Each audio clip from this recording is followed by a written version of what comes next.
आजकल लोगों को इंटरनेशनल मार्केट्स में इन्वेस्टमेंट करने की अपॉर्चुनिटीज मिल रही है।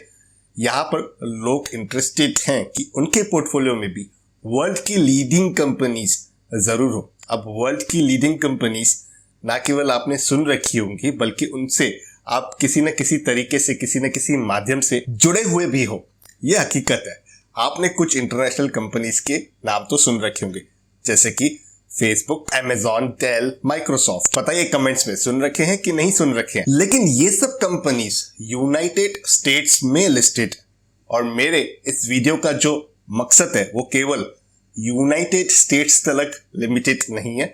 मेरा यहाँ पर जो मकसद है वो इंटरनेशनल इन्वेस्टिंग से है, ग्लोबल इन्वेस्टिंग से है। जैसे फिलिप्स जो नीदरलैंड्स बेस्ड है, मित्सुबिशी, सोनी और टोयोटा जापान से, एडिडास जो जर्मनी से है। तो आज हम ग्लोबल कंपनीज की बात करेंगे जो ना केवल यूनाइटेड स्टेट्स में लिस्टेड है बल्कि दुनिया की बड़ी कंपनियां हैं, उनमें कैसे निवेश कर सकते हैं इसके बारे में चर्चा करेंगे। और उसके साथ में कंप्लीट 360 डिग्री व्यू आपको दूंगा। और सबसे ज्यादा पूछा जाने वाला सवाल, टैक्सेशन की क्या लायबिलिटी होगी इस तरीके के इन्वेस्टिंग में, वो भी क्लियर कर दूंगा।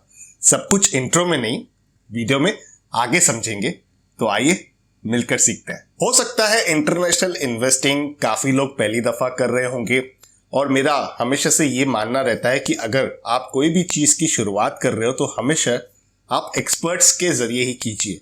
अब मैं कोई एक्सपर्ट नहीं हूं। देखिए, एक्सपर्ट्स का मेरा कहने का यहाँ पर मतलब है म्यूचुअल फंड्स हो गए, जहां पर आपके जो फंड्स हैं, आपके जो पैसे हैं, वो एक फंड मैनेजर इन्वेस्ट करता है, मैनेज करता है और उसके बदले में आपको रिटर्न्स बनाकर देता है। अब दिक्कत यह है कि जो इंटरनेशनल फंड्स अवेलेबल हैं वो यूएस बेस्ड इन्वेस्टिंग पर ज्यादा फोकस करते हैं, और मैं यहाँ ग्लोबल लेवल की बात कर रहा हूँ। तो यहाँ एक ऐसा फंड है जो वर्ल्ड के 5 रीजन्स में और 23 डेवलप्ड कंट्रीज में पैसा इन्वेस्ट करता है, और ये आता है हमारे देश के one of the leading mutual fund house HDFC mutual fund की तरफ से। इन्होंने अपना न्यू प्रोडक्ट का NFO यानी कि न्यू फंड ऑफर को लॉन्च किया है, जिसका नाम है HDFC developed world indexes fund of funds. अब ये फंड ऑफ फंड्स क्या होते हैं? देखिए, ये इस प्रकार के म्यूचुअल फंड होते हैं जो डायरेक्टली अपना पैसा इक्विटीज या डेब्ट इंस्ट्रूमेंट्स में इन्वेस्ट नहीं करते हैं, बल्कि ये दूसरे म्यूचुअल फंड्स के यूनिट्स को परचेज करते हैं। उसी तरह HDFC developed world indexes fund of funds ऐसे इंडेक्स फंड्स और ETFs में इन्वेस्ट करेगा जो एक रीजन के MSCI इंडेक्स को ट्रैक करते हो, और ये इंडेक्स वर्ल्ड के डेवलप्ड मार्केट्स के टॉप कंपनी से बना है। इस इंडेक्स को पहले अच्छे से समझते हैं। अब MSCI वर्ल्ड इंडेक्स की अगर हम बात करें तो यहाँ पर 23 डेवलप्ड मार्केट कंट्रीज के लार्ज और मिड कैप रिप्रेजेंटेशन को कैप्चर करता है, और यहाँ पर 85% free float adjustment market capitalization हर कंट्री का कवर भी रहता है। 1500 से ज्यादा कॉन्स्टिट्यूएंट्स हैं यहाँ पर, और कंपोनेंट्स की यहाँ पर अगर हम बात करें तो आप ये देख पा रहे हो कि काफी अच्छा एक्सपोजर यहाँ पर मिल जा रहा है, जैसे कि कनाडा हुआ, USA हुआ, यूरोप हुआ, और यूरोप के अंदर भी यहाँ पर आपको United Kingdom, France, Switzerland, Germany, इन सारी कंट्रीज का एक्सपोजर मिलता है। जापान। तो 5 रीजन, 23 कंट्रीज, 14 करेंसीज, और यहाँ पर 1560 के आसपास के कॉन्स्टिट्यूएंट्स, करीबन 56% ऑफ द ग्लोबल GDP का कवरेज, 50% के आसपास का वर्ल्ड मार्केट का कवरेज। तो ये आपकी जो इन्वेस्टिंग है उसको प्रॉपर डाइवर्सिफिकेशन का जो दर्जा है वो इस फंड से मिल जाता है, और वो भी ग्लोबल डाइवर्सिफिकेशन का, केवल डोमेस्टिक का नहीं। तो ये एक बहुत ही अच्छी बात है, क्योंकि आप यहाँ पर देख पा रहे हो कि सारी जो बड़ी बड़ी कंट्रीज हैं, जापान की बात कर लो आप, यूरोप की बात करो, कनाडा की बात करो, तो सारी जो कंट्रीज हैं वो कवर हो रही हैं। और यहाँ तक MSCI वर्ल्ड इंडेक्स जो है दोस्तों, वो कैप्चर करता है 50 में से 40 मोस्ट इनोवेटिव कंपनीज को। तो यहाँ पर आप उदाहरण के तौर पर ये सारे नाम देख पा रहे हो, जैसे USA के अंदर alphabet, Comcast, Disney, Facebook, Amazon. लेकिन मैं अगेन रिपीट कर रहा हूँ, हमारा मकसद सिर्फ USA नहीं है, USA की कंपनी आ गई, ठीक है। और उसके अंदर भी आप सेक्टर्स देख पा रहे हो, कंज्यूमर सेक्टर है, कम्युनिकेशन सर्विसेज है, कंज्यूमर स्टेपल्स है, हेल्थ केयर है, IT है। लेकिन अब बड़ी बात यहाँ पर है, आप देखोगे ये यूनाइटेड किंगडम का एक्सपोजर है, यहाँ पर स्विट्जरलैंड का एक्सपोजर है, स्पेन और नीदरलैंड्स का एक्सपोजर है। जापान का मित्सुबिशी, सोनी, टोयोटा बहुत ही पॉपुलर कंपनीज हैं, आपने इनके नाम या इनके प्रोडक्ट्स जरूर यूज करे होंगे। Adidas, Bayer, SAP, Siemens, Germany का भी कवरेज यहाँ पर मिल जाता है। तो ये सारी मोस्ट इनोवेटिव कंपनीज हैं दोस्तों 2021 की, जिन्होंने काफी अच्छा डिसरप्शन मार्केट के अंदर लाया हुआ है। और अगर यहाँ पर अब MSCI वर्ल्ड इंडेक्स के टॉप 10 कॉन्स्टिट्यूएंट्स अक्रॉस रीजन्स की बात करें तो यहाँ पर यूएसए के अंदर 17.6%, यानी कि जो भी आप कंपनीज देख पा रहे हो।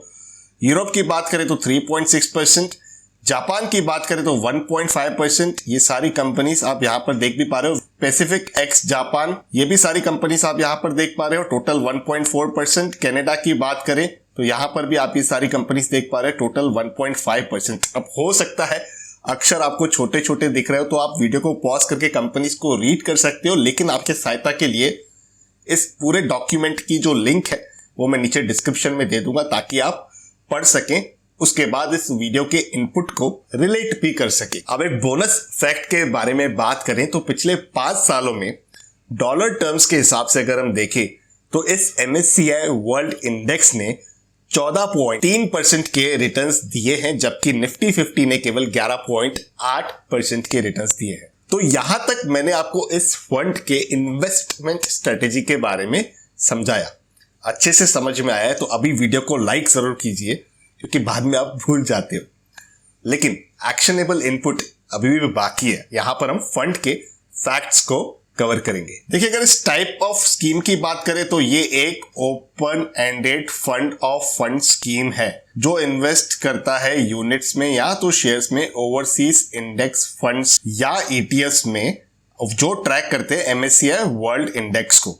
इन्वेस्टमेंट ऑब्जेक्टिव की बात करें तो यहां पर long term capital appreciation by passively investing in units and shares. Passively का मतलब जैसे मैंने आपको पहले बताया था कि ये फंड्स ऑफ फंड है, ये फंड के यूनिट्स खरीदते हैं, डायरेक्टली डेब्ट या इक्विटी इंस्ट्रूमेंट्स में पैसा नहीं डालते हैं। तो यहाँ पर आप ये पॉइंट देख भी पा रहे हो ऑफ ओवरसीज इंडेक्स फंड्स और ETFs जो MSCI वर्ल्ड इंडेक्स को करस्पॉन्ड करते हैं, यानी कि जो भी ट्रैकिंग होगी वो MSCI वर्ल्ड इंडेक्स के हिसाब से होगी।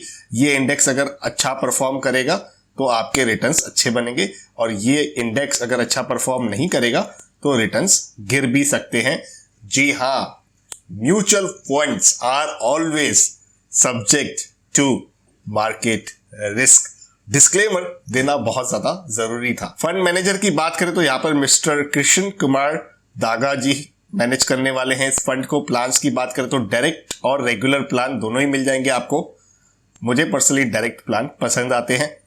ऑप्शंस की बात करें तो आपको ग्रोथ का ही केवल ऑप्शन मिलेगा। मिनिमम एप्लीकेशन अमाउंट की बात करें, क्योंकि ये NFO है तो यहाँ पर 5,000 रुपया मिनिमम एक अमाउंट जो है वो इन्वेस्ट करना पड़ेगा, और उसके बाद आप एनी अमाउंट यहाँ पर इन्वेस्ट कर सकते हो। अब एनी अमाउंट का मतलब होता है 1,000 रुपया। एंट्री लोड की यहाँ पर बात करें तो कोई एंट्री लोड यहाँ पर नहीं लगेगा, और एग्जिट लोड की बात करें तो 1% एग्जिट लोड लगता है अगर आप रिडीम या तो स्विच करते हो 30 दिनों के अंदर डेट ऑफ अलॉटमेंट के। तो जिस भी डेट को आपको यूनिट्स मिल गए हैं तो उसके 30 दिन के अंदर अगर आप बेच देते हो या उस फंड से स्विच कर देते हो तो वहां पर आपको एग्जिट लोड 1% का लगेगा। 30 दिनों के बाद there is no exit load, तो ये बहुत अच्छी बात है। और यहाँ पर आप बाकी सिस्टमेटिक ट्रांजेक्शंस के बारे में डिटेल्स देख सकते हो, तो वो आप वीडियो को पॉज करके इंफॉर्मेशन पढ़ सकते हो। बेंचमार्क इंडेक्स जो रहेगा वो इसका दोस्तों MSCI वर्ल्ड इंडेक्स रहेगा, लेकिन इसमें थोड़ा सा लैग रहता है क्योंकि हम यहाँ पर डिफरेंट टाइम जोन्स में रहते हैं। तो हमारा टाइम जोन अलग रहता है और बाकी कंट्रीज का टाइम जोन अलग रहता है, तो वो थोड़ा सा लैग रहता है। और रिस्क की बात करें तो रिस्क इज वेरी हाई, क्योंकि यहाँ पर ऐसे इंस्ट्रूमेंट्स में आपका पैसा इन्वेस्ट होता है जिनकी कीमतें घट भी सकती हैं, बढ़ भी सकती हैं, घट भी सकती हैं, बढ़ भी सकती है। तो ये चीज आप ध्यान में रखिएगा, इसीलिए रिस्क यहाँ पर बहुत ज्यादा है। किसी भी इंसान को अगर इन्वेस्ट करना है तो वो रजिस्टर्ड इन्वेस्टमेंट एडवाइजर के सलाह पे ही करे। अब एक मेन सवाल तो रह गया इनकम टैक्स को लेकर, क्योंकि यहाँ पर भाई जो पैसे इन्वेस्ट करता है उसके लिए सबसे इंपॉर्टेंट ये भी होता है कि इनकम टैक्स कितना लगेगा। अनोखी सी चीज है, ग्लोबल इन्वेस्टिंग शायद आपके लिए काफी नया साउंड कर सकता है, लेकिन आजकल बड़ा कॉमन होते जा रहा है। तो देखिए, इसमें जो टैक्स लगता है वो बिल्कुल नॉन इक्विटी की तरह लगता है। यानी कि 3 साल अगर आप फंड में इन्वेस्टेड रहते हो तो वो क्वालिफाई हो जाता है लॉन्ग टर्म कैपिटल गेन के लिए, जहां पर 20% का टैक्स लगता है, लेकिन वहां पर आपको CII कॉस्ट इन्फ्लेशन इंडेक्स का बेनिफिट भी मिल जाता है। अगर 3 साल से पहले आप फंड में से एग्जिट कर जाती हो तो जो भी प्रॉफिट है वो आपके आमदनी में जुड़ जाता है, वो शॉर्ट टर्म गेन में क्वालिफाई होता है और उसका जो स्लैब है किसी भी इंडिविजुअल के इनकम टैक्स स्लैब के अनुसार ही होता है। तो मान लीजिए आप अगर 20% टैक्स स्लैब में हो तो आपने जो भी रिटर्न्स कमाए हैं उस पर आपको 20% की इनकम टैक्स की लायबिलिटी ठहरेगी अगर 3 साल के अंदर आप रिडीम करते हो, यानी कि बेच देते हो, सिर्फ उस प्रॉफिट पर ये टैक्स लगती है। और 3 साल के बाद अगर आप करते हो तो लॉन्ग टर्म में क्वालिफाई हो जाएगा, वहां पर आपको इंडेक्सेशन के बेनिफिट भी मिलेंगे। तो देखिए, यहां पर जो ये कंक्लूजन वाला सेक्शन होता है ये मेरे लिमिटेड नॉलेज के हिसाब से होता है, जहां पर मैं अपना ओपिनियन, अपना एक्सपीरियंस आपके साथ इस एजुकेशनल वीडियो के माध्यम से एक्सचेंज करता हूं। काफी क्वेरीज आ रही थी ग्लोबल इन्वेस्टिंग को लेकर, इसीलिए मैं ये एक रिव्यू वीडियो भी आपके लिए लेकर आ रहा हूं, जहां पर मैं आपको एडुकेट करने की कोशिश कर रहा हूं कि कैसे आप ग्लोबल लेवल पर भी इन्वेस्टिंग में पार्टिसिपेशन कर सकते हो बड़ी आसानी से। और ग्लोबल डाइवर्सिफिकेशन अगर किसी का प्रेफरेंस है तो जरूर वो इस फंड को कंसीडर कर सकता है, क्योंकि यहां पर 23 डेवलप कंट्रीज में पैसा इन्वेस्ट हो रहा है, उसमें वर्ल्ड की टॉप लीडिंग कंपनीज में भी पैसा इन्वेस्ट हो रहा है, जिसमें पूरी तरह से ग्लोबल इन्वेस्टिंग का जो डाइवर्सिफिकेशन का पर्पस है वो भी मीट हो जाता है। लेकिन उसी के साथ एक और एडवांटेज भी होता है दोस्तों यहाँ पर ग्लोबल इन्वेस्टिंग का, खास करके, और इस तरीके के फंड की अगर मैं बात करूं तो वहां पर तो और अच्छा बेनिफिट है उस चीज का, वो है करेंसी डेप्रिसिएशन का। क्योंकि यहां पर इतनी ज्यादा डाइवर्सिफिकेशन है तो वो करेंसी डेप्रिसिएशन का जो रिस्क है वो भी हेज हो जाता है। तो यहां पर नेट नेट ग्लोबल इन्वेस्टिंग भी हो जा रही है और करेंसी के डेप्रिसिएशन का जो रिस्क है उसकी भी हेजिंग हो जा रही है। और बाकी हमेशा की तरह आप इस वीडियो को केवल एक इनपुट की तरह लीजिएगा, ये कोई भी रिकमेंडेशन नहीं है दोस्तों। मैं कोई भी रजिस्टर्ड म्यूचुअल फंड डिस्ट्रीब्यूटर नहीं हूं, कोई ब्रोकर नहीं हूं। तो कोई भी अपनी जो इन्वेस्टमेंट एडवाइस है वो आप एक म्यूचुअल फंड डिस्ट्रीब्यूटर या तो रजिस्टर्ड इन्वेस्टमेंट एडवाइजर से ले सकते हो। उनकी सलाह से ही सूझबूझ के साथ अपने इन्वेस्टमेंट के फैसले को आप लीजिएगा। और एक और चीज आप हमेशा कीजिए, किसी भी NFO, किसी भी म्यूचुअल फंड को आप समझे पढ़ें। इस वीडियो को आपने देख लिया, जो फंड के डिटेल्स मैंने आपके साथ शेयर करे हैं उसकी ऑफिशियल वेबसाइट मैं नीचे डिस्क्रिप्शन में दे दूंगा, आप उसे जरूर विजिट करें, पढ़ें, समझें, अच्छे से अपने आप को अवेयर करें कि किस तरीके का प्रोडक्ट है, किस तरीके की इन्वेस्टमेंट और किस प्रकार की रिस्क इसमें इन्वॉल्व है। टाइम को स्पेंड करें, आप लर्न करोगे उसके बाद ही अर्न करोगे। तो यहाँ पर वो कहते हैं ना, read all the related documents carefully. तो यहाँ पर आपको म्यूचुअल फंड में ये समझना है कि ये रिस्क से एक्सपोज्ड रहते हैं। यहाँ पर आपको सारे जो डॉक्यूमेंट्स हैं उसे अच्छे से पढ़ना है, समझना है और उसी के बाद एक अच्छे फैसले को लेना है। तो इसी के साथ करते हैं इस इंटरेस्टिंग और एजुकेशनल वीडियो को यहीं पर कंक्लूड। मुझे आशा है कि आपको ये वीडियो बहुत पसंद आया होगा। मैंने काफ़ी मेहनत से आपको हर एक चीज़ बारीकी से समझाई है, और अगर आप इस चीज़ से सहमति रखते हो तो वीडियो को लाइक करना बिल्कुल नहीं भूलिए। आपके जो दोस्त हैं, आपके व्हाट्सएप के ग्रुप वाले हैं, उन्हें भी डाइवर्सिफिकेशन करनी है तो शायद ये वीडियो उनको एक अच्छी नॉलेज, अच्छी इंफॉर्मेशन प्रोवाइड करा सकता है, तो उनके साथ शेयर ज़रूर कीजिए। पर्सनल फाइनेंस से रिलेटेड इसी तरह के वीडियोस मैं अपने इस यूट्यूब चैनल पर आपके लिए बनाता रहता हूं, तो आप मेरे इस चैनल को सब्सक्राइब जरूर कर दीजिएगा अगर आपने अभी तक नहीं किया है। तो यही था आज के इस एजुकेशनल वीडियो में। करते हैं कंक्लूड इस वीडियो को यहीं पर। जल्द मिलते हैं किसी और इंटरेस्टिंग टॉपिक के साथ किसी और दूसरे वीडियो में। तब तक अपने हेल्थ का और वेल्थ का जरूर अच्छे से ख्याल रखिएगा। म्यूचुअल फंड निवेश बाजार के जोखिमों के अधीन है। योजना से जुड़े सभी दस्तावेजों को ध्यान से पढ़ें।